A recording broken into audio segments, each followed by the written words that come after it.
Sawu lapas titis mopengan dados dawuh pangandika saking danipun Bapak Usama utawi Mbah Mudin sinaosa tasih neng pendek dadi Mudin nggih karapaning Mbah biasanipun ngaten juga foto-foto saking pun niki wong pinampi tokoh ringgit saking danipun Bapak Sugiyanto kadoripun Ki Anom Dijokangko Kota tadi pilih pagelaran Primbit Purwo ing dalu mangke kawiwitan.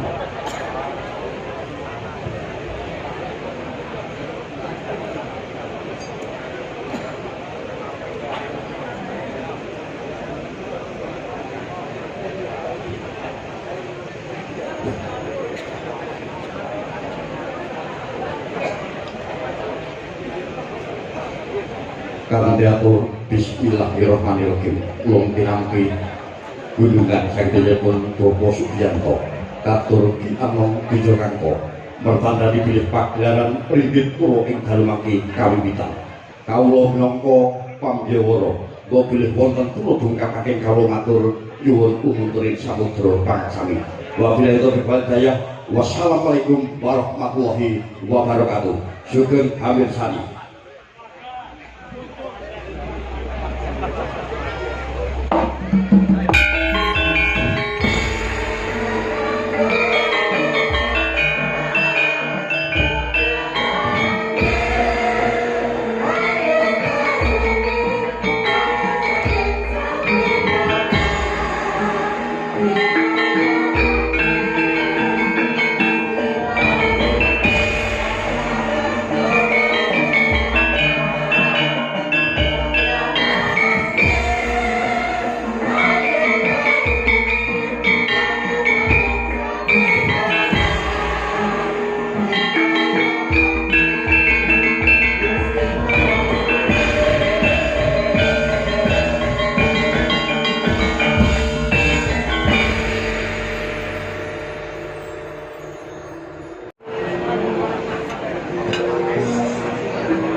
sumeblak sorote Dimas Pratangga Pati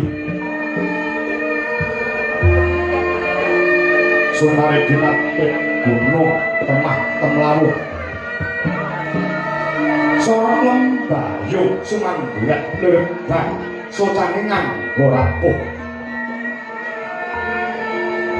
naratas sunaring diwan arako tinampi sirah ping pendopo dalem cemoro gading marmodatan muka kawis tinggal gila pemeng sirah abet mantolaken sorote diwan Pratangga Pati kaliyan nyebut asmaning Gusti ingkang Maha Welas lan sarta Maha Asih amor wani Naragwa Kandha Undita ingkang minangka dadya pambukaning carita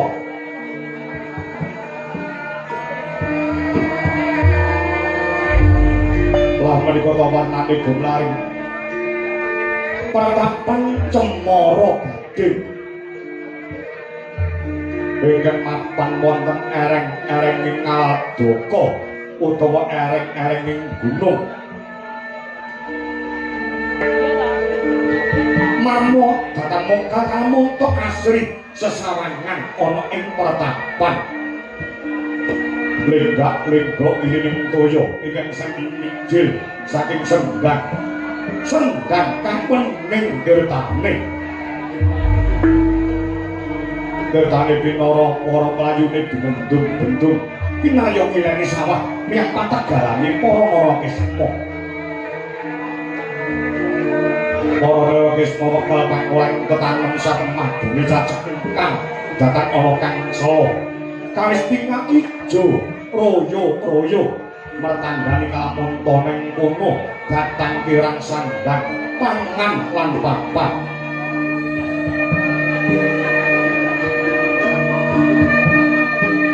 Lasinan bangkang minangka dadi ketuan ganing pertapan Cemara Gading ingkang pus ndungkap Yus uwa nenggih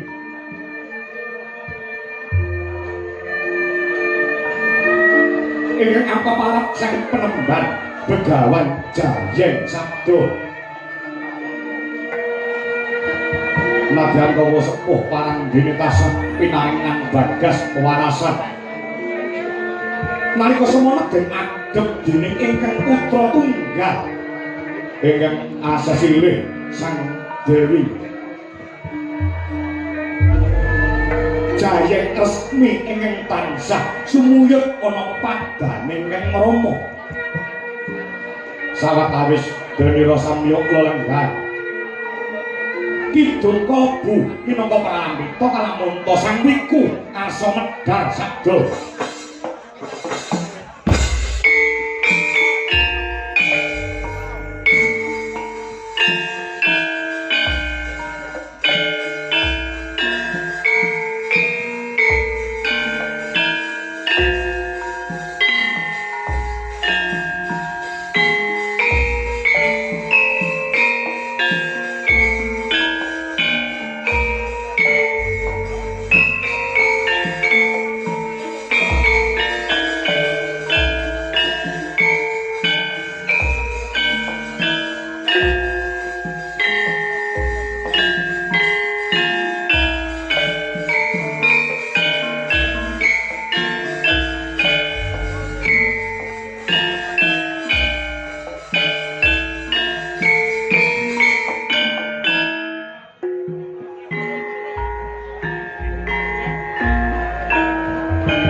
Iwan sembah lirik bulut kaporopo risang moroke mati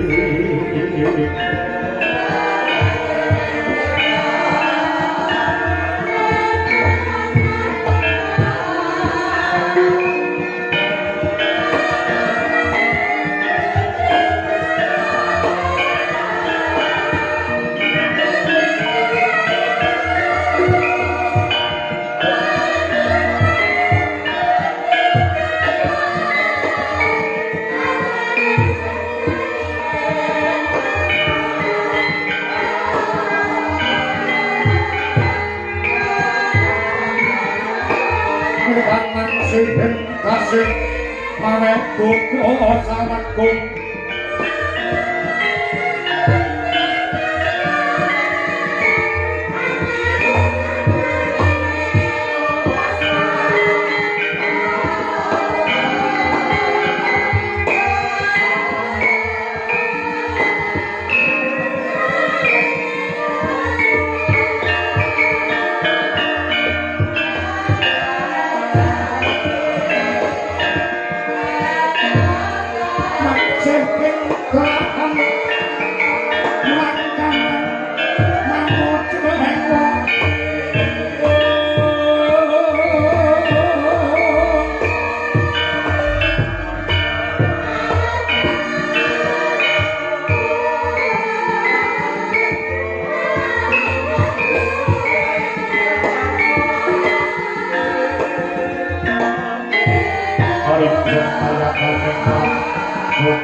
Anakku tunggal gendut jayeng resmi ana dawuh mopo bobo miji marang anakmu aku jayeng resmi ora lah pamit karo bapak ki mau basubuhan ta iki luhur kowe lagek mulih saka ngendi ya nduk Bopo nyuwun pangapura aku rada suwe nggon kuninggalake dalem kene ya mung ngestokake apa sing dadi kewajibaning anak menyang wong tuwa sawetara aku ora mulih mergo aku umbah-umbah ana ing tlaga umbah-umbah iya lah umbah-umbah ya umbah-umbah kok nganti saya ini kok suwi men wong nyatane 3 dina iki aku iso umbah-umbah mergo 3 dina iki udan gejeh ora ana lerene wekasane umbane nganti tumpuk kaya gunung aku ki ngumbahi sandangan ora sandang aku niki yo sandangane Bapa Begawan Jayeng Sabdoga ngono ya Nduk iya Bapa yo ingkang ongkos pisan kowe tak derekake ngegungake rasa puja puji syukur kang jero marang kurbaning Gusti ingkang ngakarya jagat kang wis kepareng malimbake berkah kenikmatan marang aku kelawan kowe rak ya ngono to Nduk Bapa piye aku tak takon saben-saben Bapa paring pangandikan ayo padha ngegungake rasa syukur marang kurbaning Gusti kuwi maknane kepiye tegese kepiye syukur marang kurbaning Gusti kuwi wajib tumrap wong urip ning alam donya utawa tarima kasih jawane matur nuwun lho matur nuwun ya karo sapa ya karo sing gawe urip Mergo Gusti Allah paring dawuh lumantar kitab suci, sok sapa wonge gelem nyukuri kanikmatan kang sun paringake marang sira, yakti la azidanakum, yakti sun tambahi. Wala in kafartum. Sapa sing ora gelem nyukuri kanikmatan kang tak paringake marang kowe, he menungso, siksaku yang amat pedih akan menimpa padamu wahai menungso sing ora gelem ngegungake rasa syukur marang panjenengan ingsun Allah. Lah kuwi lho, Nduk. Sing tak nggo paugeran, sing tak nggo pancatan. Muka yen to tanpa berkah Gusti ingkang kanggo jagat, aku karo kowe iso silaturahmi, iso jejagongan ana ing papan iki. Ra yo ngono to, Nduk. Pancen bener pengendikaning Bapa Penembang. Nikmat sempat, nikmat sehat, nikmat selamat kuwi kudu disyukuri rina pantarane wengi. Conto bengi iki. Upama awake dhewe ora diwenehi nikmat sempat karo sing gawe urip, apa kelakon iso sapet jagong ana ing papan kene. Ra yo ngono to, Nduk. Mesti enek acara liyane saengga aku karo kowe ora iso sapet jagong kanthi pertitis kadidene bengi iki. Ra yo ngono. Iya. Bener ngandikaning Bapa. Lah sing angka loro nikmat sehat. Lah iki lho, lah iki lho. Sing kudu awake dhewe matur nuwun karo Gusti Allah. Pinikmat sehat. Mergo apa? Puluh-puluh duwe bondo pirang-pirang. Puluh-puluh duwe omah sing magrong-magrong. Puluh-puluh duweni kendaraan sing pirang-pirang. Puluh-puluh duwe bojo ayu. Nek karo Gusti Allah ora diwenehi sehat, kapan anggone bisa ngenyami kanikmatan kang diparingake karo aku karo kowe. Jadi sehat kuwi penting. Loh, nemen. Nomor 1 urip nang donya kuwi sing penting sehat. Ngono. Sing penting awake waras, awake sehat. Nek awake waras arep mangan kae ora apa-apa, arep ngombe kae ora apa-apa. Coba rek awake kebak karo penyakit. Duit duwe pirang-pirang para turah-turah. Tuku gula kuat yen perlu iso ngedekne pabrik gula. Ning karo dokter ora entuk ngombe sing mengandung gula. Mergo apa? Kena penyakit uyuh legi ya jare. Uyuh legi kuwi apa? Kencing manis.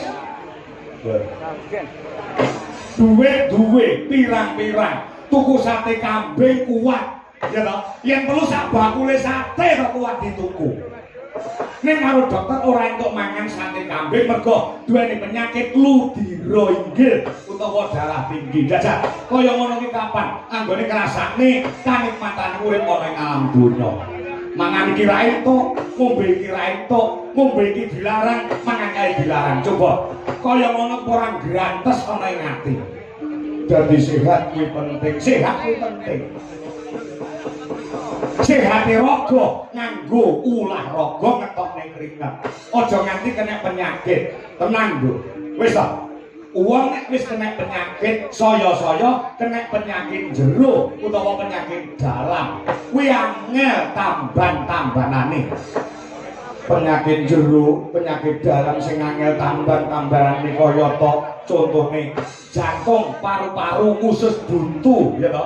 Level lan liyane kuwi mujudake pirangane penyakit jero sing angel ditambani tur dideteksi yo angel nek ora dokter ya ta kuwi tur larang ragate beda karo kena penyakit jaba ki gampang dideteksi cara tembunge sing mentereng tur gampang ditambani murah ragate contone penyakit jaba sing murah ragate panunen kadasen kena peso atau kena lading di betadin 2 dina 3 dina wis garing.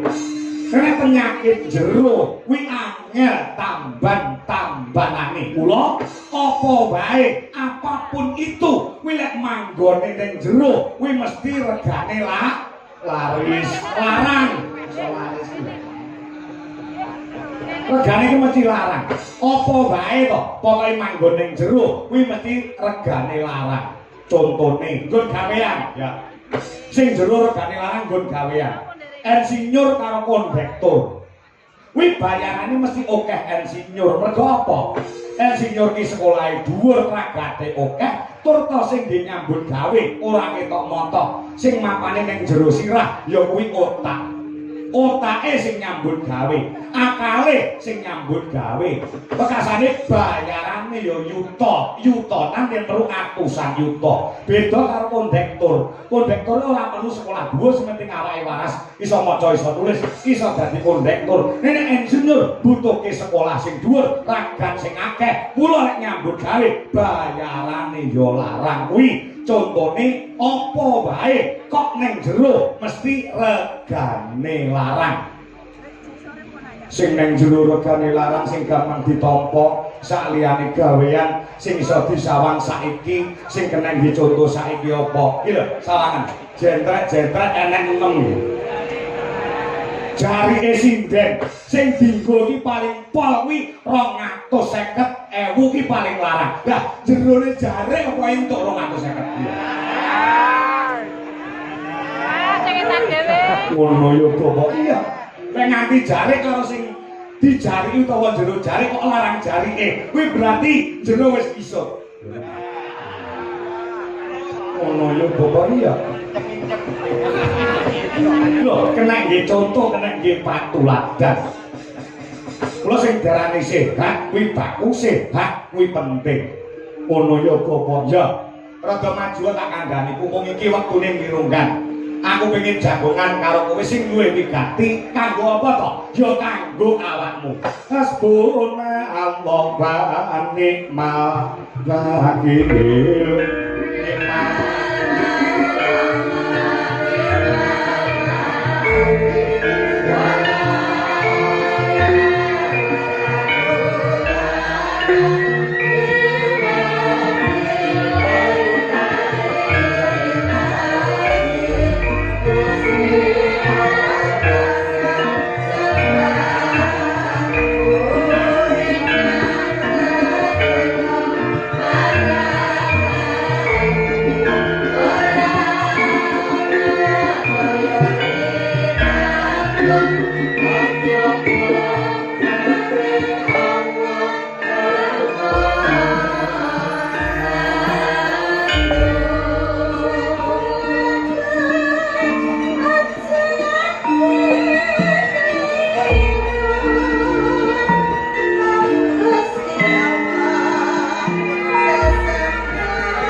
Itu jare anyar-anyar lah.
Wis lah ora dikeki rokok karo Pak Gianto pitik jane wis dikeki ning kleru sing rokok selangkula sampurna mil dikeki penagol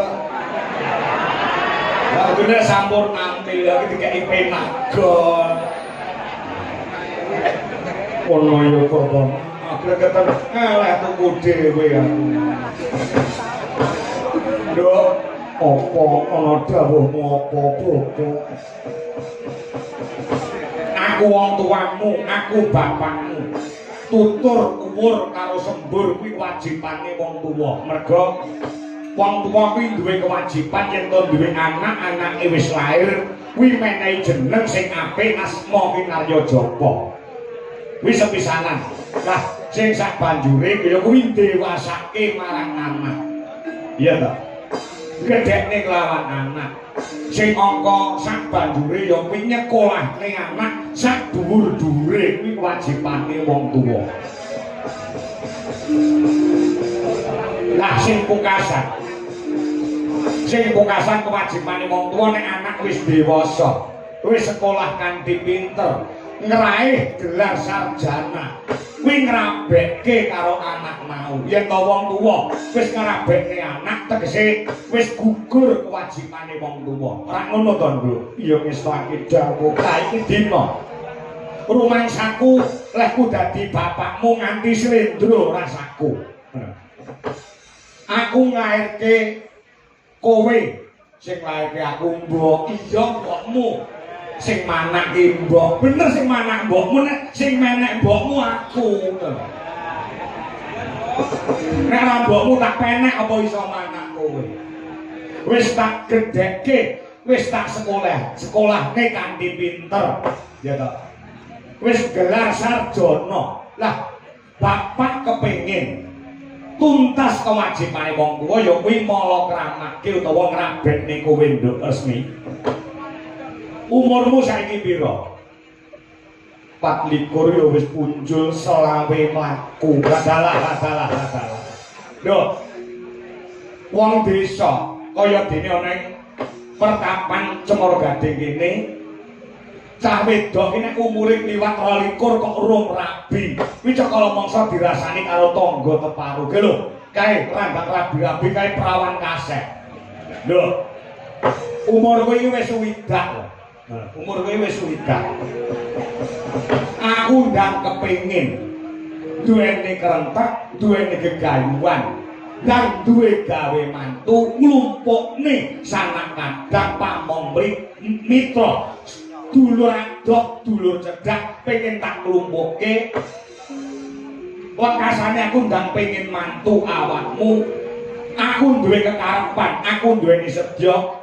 Muga-muga awakku sing bagas waras, aku iso nggendong putu sing tok lairke. Brahmana rek mangosum yung ambreng sakti Barang mingkas osehaneng marago memalakong Alesang gondo mastrak mojo lang lalu mangulati Surya mangrangsang maya Surya mangrangsang Panjang Umyot Pamoro Wayang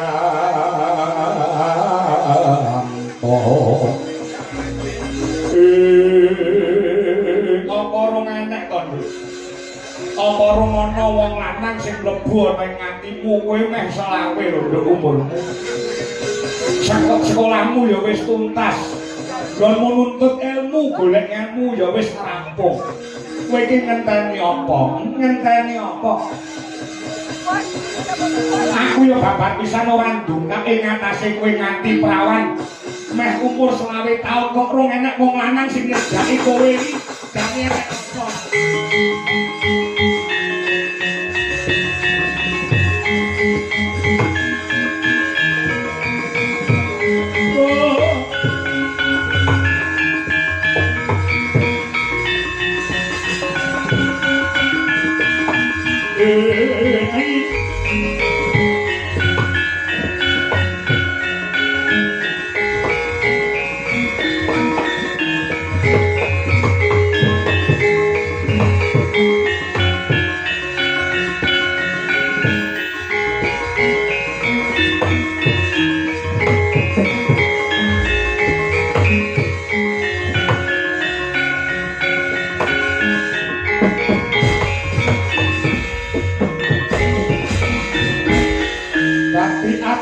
Tur miturut manut sumarang mring Gusti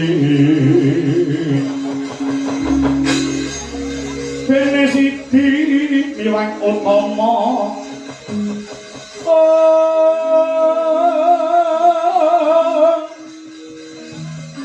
panindak ing praja ngadil bejo dadi bendoro rinrepan mring proati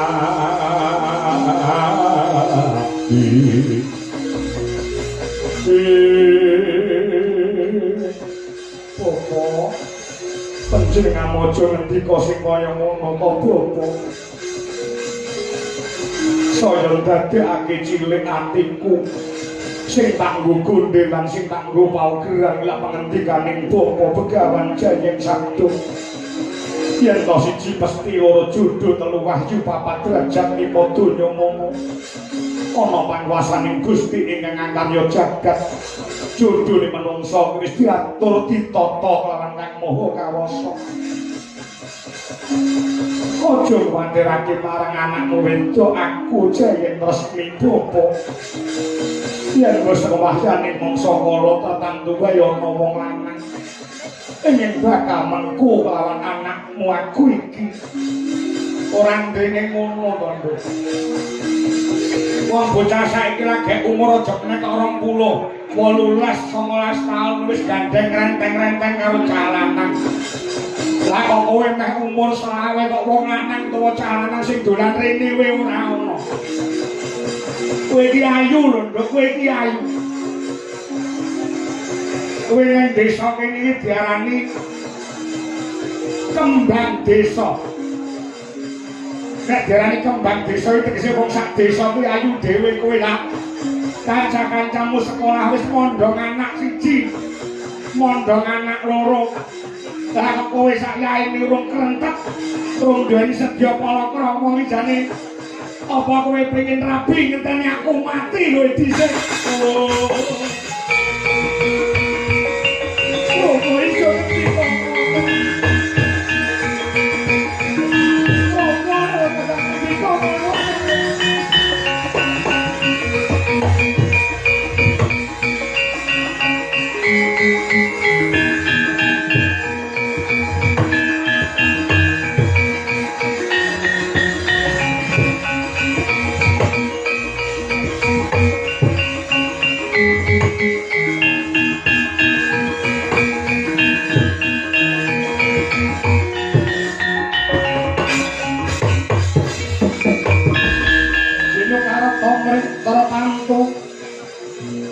Tantune utama titipan dadi pangudane wajodan menengati tantu kena tinolado